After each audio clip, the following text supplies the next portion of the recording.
प्रिय विद्यार्थियों, आप सभी लोगों का स्वागत है आपके अपने YouTube चैनल डीजे सर पर। बहुत ही मोस्ट इंपॉर्टेंट होने वाला ये सेशन, क्योंकि यहाँ पर हम लोग डिस्कस करने वाले हैं आप लोग सभी लोगों के साथ नागरिक शास्त्र 2024 के मोस्ट इंपॉर्टेंट विस्तृत उत्तरी प्रश्नों की श्रृंखला के बारे में। यदि आप कक्षा 12 के विद्यार्थी हैं तो ये सेशन आपका है। चलिए करते हैं स्टार्ट क्वेश्चन। देखिए यहाँ पर रात्रि के 10 बज गए, 10:07, लेकिन आप लोगों के लिए कंटेंट तैयार है। और डिस्टेंस मैंने बताया था कि यही रात अंतिम, यही रात भारी, तो इसकी सार्थकता तभी सिद्ध होगी जब आप सभी लोग जमकर स्टडी करेंगे। ठीक है दोस्तों, आज रात्रि को यदि नहीं सोएंगे तो कोई 2 घंटे 3 घंटे ये केवल आपको आराम करना है। ठीक है, भारत चीन संबंधों को विस्तार से समझाइए, बहुत ही मोस्ट इंपॉर्टेंट है।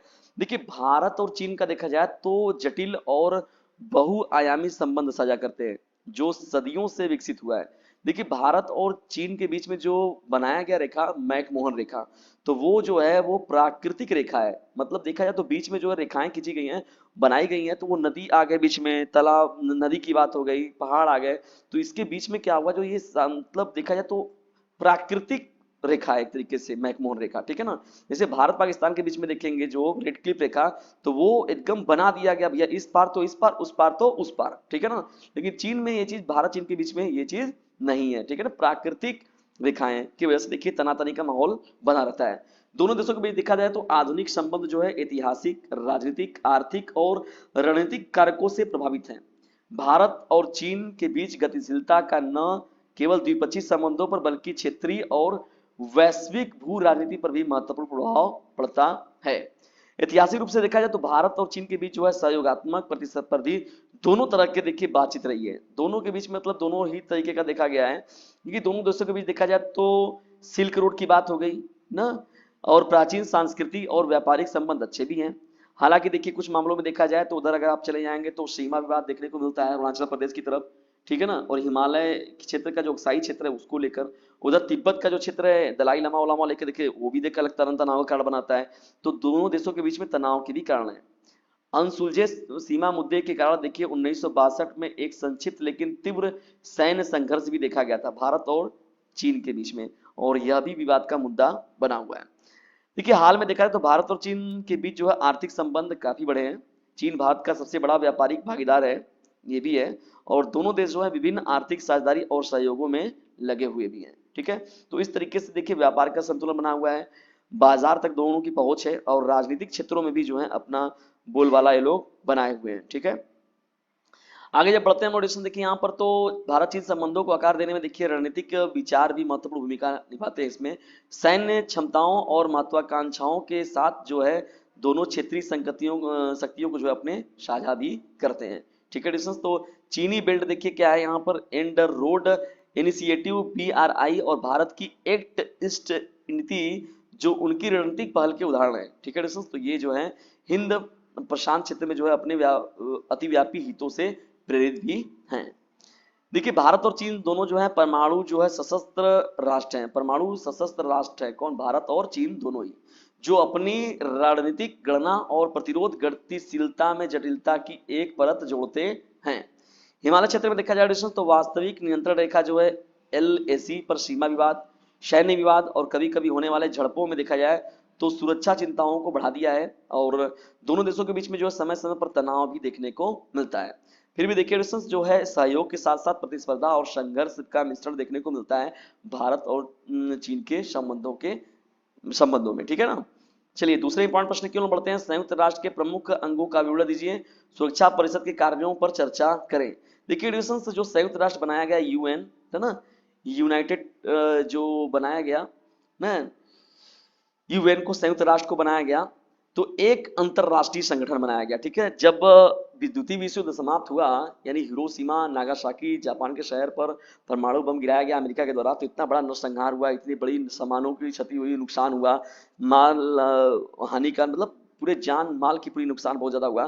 तो देखिए द्वितीय विश्व युद्ध के बाद देशों के बीच शांति, सुरक्षा और सहयोग को बढ़ावा देने के लिए कि ताकि भविष्य में ऐसे कभी जो खतरे न हो, या ऐसे कोई जो है बड़ा हादसा न हो, या ऐसे बड़े जो जो विश्व युद्ध की नौबत न आए, तो यह कई मुख्य अंगों से बना है। जिनमें से प्रत्येक जो है डिस्टेंस प्रत्येक के अपने अलग अलग काम है।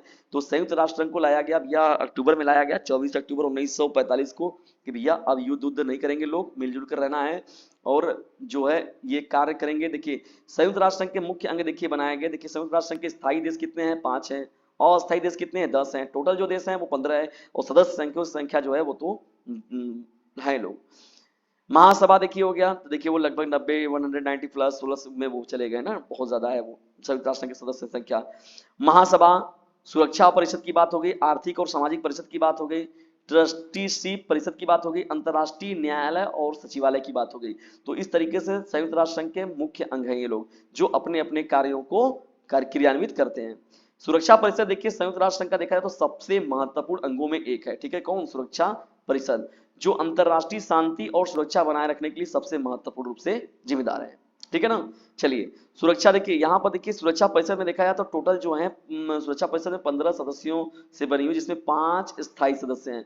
5 स्थायी सदस्य कौन है, संयुक्त राष्ट्र राज्य अमेरिका है, ठीक है, रूस है इसमें, और फिर चीन है, साथ ही साथ फ्रांस है और यूनाइटेड किंगडम है। कौन कौन है, संयुक्त राज्य अमेरिका है, रूस है, चीन है, फ्रांस है और यूनाइटेड किंगडम है। तो 5 स्थायी सदस्य देश हैं, और 2 साल के कार्यकाल के लिए जो महासभा द्वारा चुने गए 10 गैर अस्थायी सदस्य शामिल होते हैं। देखिए सुरक्षा परिषद के बारे में बात किया जाए तो प्राथमिक कार्यों में शामिल होते हैं ये लोग ना। देखिए पहला महत्वपूर्ण अगर कार्य देखा जाए सुरक्षा परिषद का, तो अंतरराष्ट्रीय शांति और सुरक्षा को बनाए रखना, अंतरराष्ट्रीय सुरक्षा और शांति को बनाए रखना जो है वो सुरक्षा परिषद का महत्वपूर्ण कार्य है, ठीक है ना। प्रतिबंध लगाने का, सैन्य हस्तक्षेप को रोकने का और हिंसा के प्रकोप को रोकने का, ये सब काम जो है वो किसके जिम्मे है, सुरक्षा परिषद के जिम्मे है। शांति रक्षा अभियान, शांति रक्षा अभियान, देखिए शांति बनाए रखने के लिए जो है कुछ रक्षा अभियान भी जो समय समय पर कराए जाते हैं, दो देशों को जोड़कर, दो देशों के सेनाओं को जोड़कर, युद्ध विराम की निगरानी, नागरिकों की सुरक्षा के हित में क्या क्या कदम उठाए जाए, तो इस पर भी समय समय पर काम जो है सुरक्षा परिषद कराता रहता है। तीसरा देखिए महत्वपूर्ण क्या हो जाएगा, संघर्ष की रोकथाम और समाधान। संघर्ष की रोकथाम कैसे हो और समाधान कैसे उसका हो, अगर मान लीजिए विवाद हो भी जाता है तो सुरक्षा परिषद इसमें भी जो है मध्यस्थता करता है, अपना कूटनीतिक अपने विचारों को लाता है, बातचीत करता है और पूर्ण युद्ध में बदलने से रोकता है किसी तरीके से। तो ये भी इन लोगों का जो है महत्वपूर्ण रूप से राजनीतिक मिशन होता है, किसका, सुरक्षा परिषद का। मानवीय देखिए सहायता करने का काम भी जो होता है, मतलब देखा जाए तो प्राकृतिक आपदाएं आने पर या कोई भी ऐसी मानवकृत या जो भी चीजें हो जाती है अचानक घटित, तो प्रभावित आबादी के लिए देखिए भोजन उपलब्ध कराना, पानी कराना, चिकित्सा देखभाल उपलब्ध कराना, जो भी मानवीय संकट हैं उनको दूर करने के लिए, जरूरतमंद लोगों तक सहायता पहुंचाने के लिए और युद्ध विराम का आह्वान करने के लिए जो होता है संयुक्त जो राष्ट्र बनाया गया है, कौन, सुरक्षा परिषद, वो मुख्य रूप से सामने आता है। सामूहिक विनाश के हथियारों का अप्रसार, देखिए सामूहिक विनाश के हथियारों का प्रसार का मतलब हो गया परमाणु बम या और भी जो घातक हैं, बायोलॉजिकल, जैसे देखा जाए ये जो कोरोना वायरस देखिए था, ऐसे बायोलॉजिकल वायरसों को रोकने के लिए भी देखिए सुरक्षा परिषद अपना महत्वपूर्ण रूप से कार्य क्रियान्वित करता है, ठीक है। चलिए बढ़ते हैं आगे, यहाँ पर देखिए तीसरा मोस्ट इंपॉर्टेंट प्रश्न क्या हो जाएगा, भारत में पहले 3 आम चुनावों में कांग्रेस के प्रभुत्व के क्या कारण थे और इस दौरान विपक्षी दलों की क्या भूमिका थी। प्रश्न को ध्यान समझिए, बहुत ही इंपॉर्टेंट है। भारत में पहले 3 आम चुनावों में कांग्रेस के प्रभुत्व के क्या कारण थे, इस दौरान विपक्षी दलों की क्या भूमिका थी। देखिए दोस्तों कांग्रेस पार्टी के प्रभुत्व को देखा जाए तो कई प्रमुख कारकों के लिए जिम्मेदार ठहराया जा सकता है। देखिए पहला महत्वपूर्ण पॉइंट देखा जाए तो स्वतंत्रता आंदोलनों की विरासत, कांग्रेस पार्टी ने ब्रिटिश औपनिवेशिक शासन से स्वतंत्रता के लिए भारत के संघर्ष में महत्वपूर्ण भूमिका निभाई थी। ये तो हम लोग जान रहे हैं, और ये गांधी जी ने कहा भी था कि देखिए जब हम लोग का देश आजाद हो जाएगा तो कांग्रेस को हटा दिया जाए, खत्म कर दिया जाए, क्योंकि देश की आजादी के लिए इसको बनाया गया था, लेकिन बाद में देखिए रह गई और नेहरू जी अपने कांग्रेस को लेकर फिर उन्हें आगे बढ़ा, और देखिए आज भी जो है कांग्रेस देख रहे हैं आप अपने समक्ष जो है। भारतीय जनता के भी देखिए व्यापक लोकप्रियता और विश्वास प्राप्त हुआ, जो पार्टी को स्वतंत्रता आंदोलनों के प्रतीक के रूप में देखते थे। इस विरासत ने क्या किया, कांग्रेस पार्टी को स्वतंत्रता के बाद के भारत के देखा जाए तो राजनीतिक परिदृश्य में मजबूत पकड़ बनाने में मदद की। देखिए मजबूत नेतृत्व, देखिए कांग्रेस पार्टी का नेतृत्व कौन कर रहे थे, पंडित जवाहरलाल नेहरू कर रहे थे, और प्रमुख नेता शामिल हुए थे जो भारत के पहले प्रधानमंत्री थे, जो निर्विरोध प्रधानमंत्री बने थे, और उन बाद में उनकी बेटी जो थी इंदिरा गांधी ने इसका नेतृत्व किया, ठीक है ना डिस्टेंस। और इन नेताओं में करिश्माई अपील थी और उन्हें बड़े पैमाने पर समर्थन प्राप्त था, जिससे चुनावी क्षेत्र में जो है पार्टी की स्थिति मजबूत हुई और पार्टी को स्थिरता मिला, निरंतरता मिला और स्वाभाविक पसंद भी बना था कांग्रेस, ठीक है। लेकिन आज परिस्थितियां देखिए, समय की बात है, समय समय की बात है, परिस्थितियां बदलती हैं, समय बदलता है, तो संगठनात्मक ताकत देखिए ये भी चीज था यहाँ पर कांग्रेस में देखा जाए तो। स्वयं सेवकों की बात हो गई, और एक जमीनी स्तर पर देखा जाए तो बहुत ही जबरदस्त मजबूती तौर पर कांग्रेस थी, ठीक है ना। मजबूत विपक्ष का अभाव, मजबूत विपक्ष का अभाव देखिए उस समय क्या था, प्रारंभिक भारत की स्वतंत्रता के प्रारंभिक वर्षों के दौरान देखा जाए तो विपक्षी दल में कोई मजबूत व्यक्ति का न होना भी जो था ये बहुत बड़ा अभाव का कारण था, ठीक है ना, जिसकी वजह से कांग्रेस को और भी ज्यादा मजबूत बनने का अवसर मिला, ठीक है ना। कांग्रेस पार्टी को प्रभावी ढंग से चुनावी चुनौती देने के लिए एक सुसंगत रणनीतिक और नेतृत्व का अभाव था। एक मजबूत विपक्षी की कमी के कारण ही कांग्रेस पार्टी को अपनी शक्ति मजबूत करने और लगातार चुनाव आसानी से जीतने में मदद मिली, ठीक है डिस्टेंस। तो ये एक बहुत ही महत्वपूर्ण घटना रही है, ठीक है ना। तो ये जो प्रश्न है आप लोगों का क्या है, भारत में पहले 3 आम चुनावों में कांग्रेस के प्रभुत्व के क्या कारण थे, इस दौरान विपक्षी दलों की क्या भूमिका थी, ठीक है। तो विपक्षी दल बहुत ही कमजोर, देखिए विपक्ष का भी मजबूत होना बहुत जरूरी होता है। लोकतंत्र में यदि आप हैं, अगर लोकतंत्र को अच्छा चाहते हैं तो आपको विपक्ष को भी मजबूत रखना पड़ेगा। तो जिससे देखिए कांग्रेस पार्टी के वर्चस्व के लिए देखा है तो एक महत्वपूर्ण चुनौती पेश करने में सक्षम नहीं थे, और लेकिन उन्होंने इसकी शक्ति पर अंकुश लगाने का काम भी किया और वैकल्पिक आवाज भी प्रदान उठाई थे, देखिए जिसमें स्वतंत्र पार्टी देखिए उभर कर सामने आई, भारतीय कम्युनिस्ट पार्टी आई, और द्रविड़ मुनेत्र कड़गम जिसे डीएमके आया, अकाली दल जैसे क्षेत्रीय शामिल किए गए। और इस तरीके से जो है विपक्षी दलों ने आर्थिक असमानताओं और सामाजिक असमानताओं की चीजों को लेकर लाया देखिए। फिर बाद में देखिए यहाँ पर जब लगाया गया था 25 जून को जब लगाया गया था क्या, जब आपातकाल लगाया गया था ना, तब देखिए माहौल थोड़ा बदला। 1975 की घटना है, तो जब ये आपातकाल आया तो उस समय थोड़ी परिस्थितियां देखने को मिली, ठीक है ना। तो उस समय कांग्रेस की हार भी देखने को थोड़ी सी मिली। फिर देखिए यहाँ पर बाद में मिला, अब देखिए इस समय वर्तमान परिस्थितियों को देखिए रहे हैं आप। 1967 में हुए चौथे आम चुनाव का विस्तार से वर्णन कीजिए, ठीक है दोस्तों। तो यहाँ पर देखिए 17 फरवरी से 21 मार्च तक होने वाला जो ये आम चुनाव था 1967 वाला चौथा आम चुनाव, तो इसमें महत्वपूर्ण बातें की गई। भारत की संसद के निचले सदन चौथी लोकसभा के सदस्यों को चुनने के लिए चुनाव हुए थे। चुनाव से पहले राजनीतिक माहौल तनाव और प्रत्याशा से भरा था, क्योंकि देश विभिन्न सामाजिक, आर्थिक और राजनीतिक चुनौतियों से जूझ रहा था, ठीक है ना।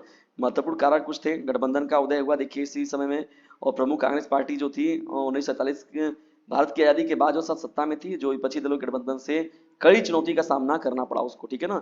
संयुक्त विधायक दल जो था एसवीडी के नाम से जाना जाने वाला यह गठबंधन कांग्रेस पार्टी के खिलाफ एकजुट मोर्चा प्रदान करने के उद्देश्य से बनाया गया था, जो स्वतंत्र भी हुआ, इसमें सफल भी हुआ, ठीक है ना। तो ये चुनाव देखिए मिले पड़े, और उम्मीदवार उसमें देखिए पड़े, इसमें वोट पड़े थे, और इस तरीके से जो था वो चुनाव का नतीजा भी सामने देखने को मिला ना। भारतीय जनता ने दिखाया अपना समर्थन उसके उस रूप से, ठीक है ना। तो ये भी प्रश्न जो रहेगा आप लोग का इंपॉर्टेंट रहेगा, ठीक है दोस्तों, इसको तैयार कर लीजिएगा आप लोग।